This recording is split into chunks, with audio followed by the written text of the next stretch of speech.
Teori kedaulatan.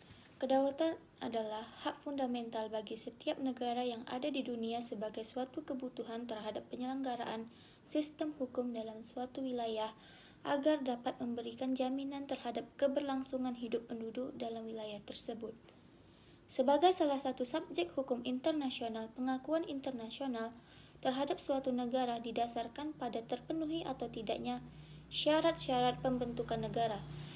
Di antaranya terdapat 4 unsur yang pembentukan negara, yaitu penduduk yang tetap, wilayah pemerintahan, serta kemampuan mengadakan hubungan dengan negara lain. Jika diperhatikan, 4 unsur ini memiliki keterkaitan.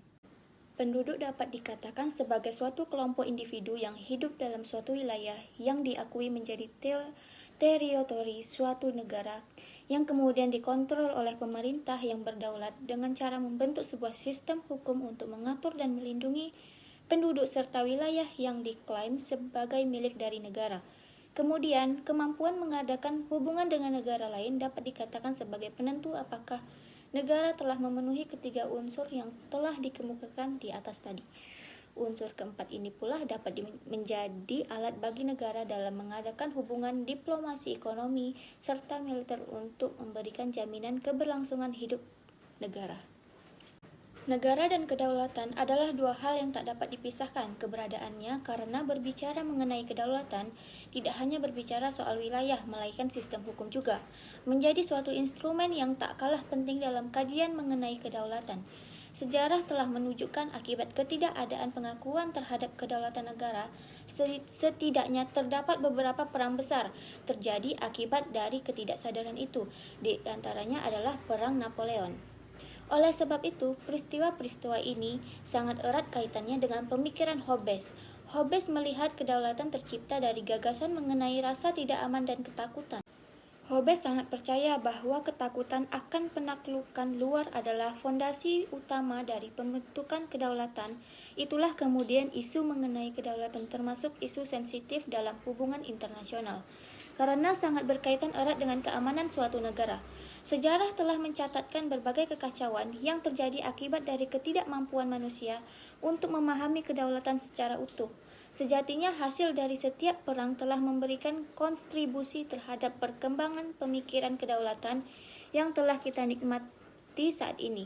Jika isu internasional hanya bergerak pada satu dimensi, yaitu perang dan damai, namun dalam konteks yang terjadi saat ini, kita dapat menemui isu-isu kontemporer, semisalnya hak asasi manusia, crime, lingkungan, serta masih banyak lagi yang lainnya. Hal ini kemudian menimbulkan sebuah pertanyaan baru mengenai posisi kedaulatan yang terjadi pada saat ini. Jean Bodin, dalam buku yang ditulis oleh Suryo Sakti Handiwijoyo, menyebutkan bahwa kedaulatan merupakan atribut dan ciri khusus dari suatu negara. Tanpa adanya kedaulatan, maka tidak akan ada yang dinamakan negara. Baiklah, materi selanjutnya akan dilanjutkan oleh Sofia Safika. Nah, kali ini saya akan menjelaskan mengenai kedaulatan atau mengandung satu-satunya kekuasaan, yakni sebagai yang pertama yaitu asli atau artinya tidak diturunkan dari suatu kekuasaan yang lain. Yang kedua yaitu tertinggi. Nah, tidak ada kekuasaan lain yang lebih tinggi dan dapat membatasi kekuasaannya. Yang ketiga yaitu bersifat abadi atau kekal. Nah, yang keempat tidak dapat dibagi-bagi karena ada satu kekuasaan tertinggi saja. Yang terakhir atau yang kelima, tidak dapat dipindahkan tangan atau diserahkan kepada pihak yang lain. Nah, isu kedaulatan yang berkembang pada saat ini tidak lepas dari perjalanan sejarah yang sangat panjang, di mana ada banyak peristiwa yang kemudian membuat negara-negara di dunia ini untuk mengakui kedaulatan suatu negara. Sejarah telah membuktikannya bahwa tanpa adanya pengakuan terhadap kedaulatan yang akan berdampak pada kekacauan yang besar. Nah, jika merujuk pada pandangan kedaulatan internal mengenai persoalan hukum atau pengakuan terhadap sistem suatu negara, maka di sini dapat dengan jelas dilihat bahwa negara memiliki posisi yang sangat kuat dalam untuk melihat dan mendefinisikan ancaman menurut versinya, sesuai dengan hukum yang berlaku di negaranya. Suryo Sakti Hadiwijoyo dalam bukunya yang berjudul Perbatasan Negara mengatakan bahwa kedaulatan internal adalah suatu proses pembuatan kebijakan yang bersifat mutlak di mana dalam penentuannya tidak dapat dicampuri oleh negara-negara yang lain.